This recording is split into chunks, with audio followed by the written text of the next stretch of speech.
Yo, good morning, afternoon. It's about 12 o'clock here. So, anyway, I just had something on my mind, man. And it's something that is such a normalcy when it comes to, I don't know about what goes on in your community, but with me and my chocolate self and what I've experienced in my own African American community, um, this idea to think that your behavior when it is negatively interrupting people's lives is okay. It is not acceptable, man. This idea of accepting people evil and interruptive and disrespectful and disgusting characteristics and behavior, no, you do not have to be bothered. You do not have to allow people to come into your life and interrupt your day and interrupt your time and interrupt your process and interrupt your productivity and your desires and your dreams and your goals. You don't have to do that, because at the end of the day, if you feel more peaceful and more together and more mentally balanced without those individuals in your life, then they don't need to be in your life. You know, there's a saying of sometimes you have to love people from afar. You know, when it comes to family members, you know, there's a sense of obligation that you have as far as family members, where it's almost like a feeling of mandate or a feeling that is mandatory to keep them in your circle. And just here with me being 36, just recently, within the last 5 years, I am really starting to take hold of the information, or take hold of the belief that I don't have to be bothered. I don't have to be bothered with people who don't know me but want to interrupt my life and my process and my productivity with their opinions and assumptions and evil behavior and ugly attitude. And, you know, I used to waste my time a lot going around people who treated me like crap, talked to me like crap, you know, made it their obligation, made it their agenda to make me their entertainment, make me their singing, dancing monkey. You know, I did it, and I had to accept this is what you've created. And once I started just literally separating myself from people, I don't have to accept that. I don't have to accept people in their ugly behaviors. You don't have to do that. And once I start accepting that it's okay for that everything that I've been led and guided as far as people's behavior to separate myself, and I adhere to that guidance, my life has been so much more peaceful, so much more mentally balanced, so much more time to focus on what I want to focus on the things I should be focusing on, instead of giving people place and room to stop me from what I'm doing, because I'm allowing them to come into my world, come into my circle, come into my agendas and what I want to do. I've learned that I don't have to be bothered. And like I was saying before, you don't have to explain. You don't have to explain to people why you're separating yourself. Because, you know, one thing I've learned is that when you sit up in people's face who have mistreated you and you try to turn around and explain to them why you not going to talk to them no more, why you not going to do this and you're not going to do that, man, it fuels. it fuels the idea that they have, or the assumption that they have of you. It confirms the assumption that you're a weakling. It confirms the assumption that you are chasing behind them for their acceptance. It confirms it. But if you would just shut your mouth and open your heart and open your ears and open your mind to that small voice that tells you, man, these people don't care about you, or that small voice that's telling you, you need to leave right now because what you're saying, they're not paying attention to what you're saying. Listen to that voice, because you're not hearing it for a reason. As people, you know, one thing I've also learned is that the repercussions of people's behavior cannot be altered. That individual has to make a decision of how they want to interact or affect the next person. Because the way things affect people is such a connected algorithm. You know, for example, a person could go into a home, rob and kill a person, and you take that individual from a family. If it's a male, that male might be a father, he might be a grandfather, he might be an uncle, he might be a boss, he might be all of these different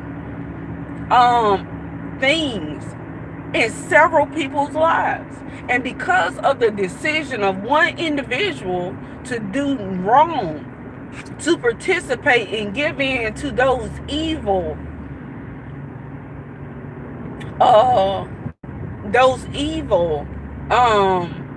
voices, that evil longing, that evil intention that takes over the will of that individual, and you give in to it, that decision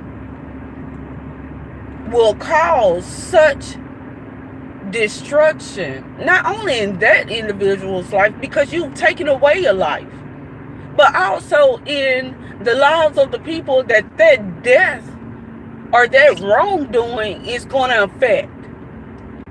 So we must be aware of what we do and how we treat each other and who and what it's going to affect, because that is our job, that we say and do, and not have excuses of why we think that it should be accepted just to pacify us. Because, you know, the truth of the matter is, regardless of what society says, regardless of what is supposed to be normalcy at the moment, no man is no person's soul is more important than the next.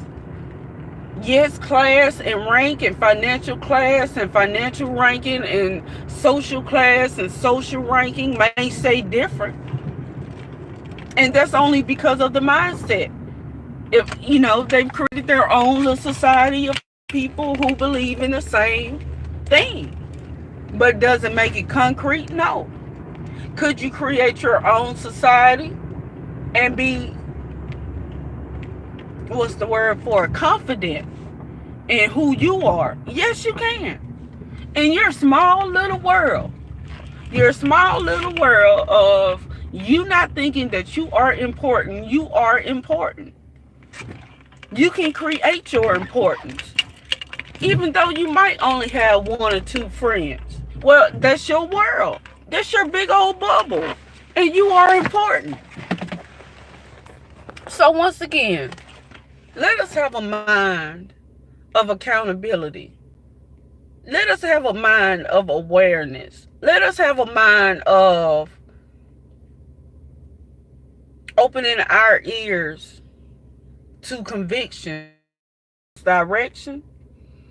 Because you have to remember, God gave man a will. He will not override that will, only if we ask him to. because he gave us the power and dominion over this earth. He's not going to interrupt. He's not going to step in and overtake and overpower that authority that he have given to man. Have we misused that authority? Yes. Will we be? But at the end of the day, regarding your soul, what will be your end solution?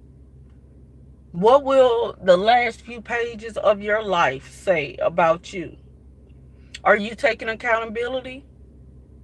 Or are you living life thinking self-centered, having self-centered thinking that the world revolves around you in any behavior and whatever type of behavior that you want to interrupt someone else's life is acceptable? Disrespect is not acceptable. Mistreatment is not acceptable. That you're better than another person all because of what they have or what they don't have, or the way they look or the way they don't look, or their weight or where they live. That's superficial. Superficial things are the most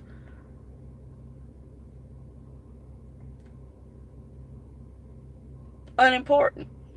It depreciates quicker than anything that you can even think of. Superficial thinking has the same, it will disintegrate on you and leave you looking crazy. Because once you get to that point when you don't have, or you have a bad a setback in your life, who's going to be there? Will they be able to sit back and say, you know what, this person have always interacted with me in a positive manner. What can I do to help you? Or will you be stuck by yourself, going through hell, all because of your ugly behavior? So once again, let us have a mind of humanity. Let us remember that we're all human and that no one that walks this earth is perfect. Find happiness in your bubble. Find beauty in your own reflection. Stand in the mirror and look at yourself and be appreciative of the fact that you can see, that you can walk, that you're breathing. You might not have a lot. Just like I don't have a lot. You see my little raggedy car? You see that? Look at that. Look at that. But you know what? When it's time to go get this money, I'm going to jump in my raggedy car. And we out, baby.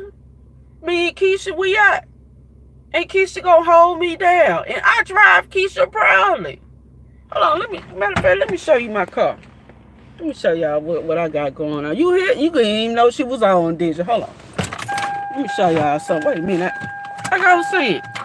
You see that? Look at that. I gotta put her in neutral to get her cut back on. Wait a minute.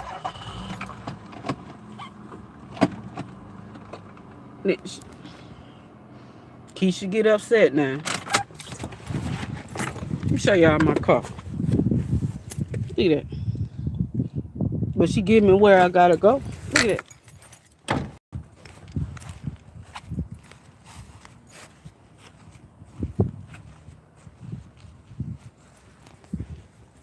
But I drive it like she a Mercedes. And I wish somebody would say something about it, because that's my happiness.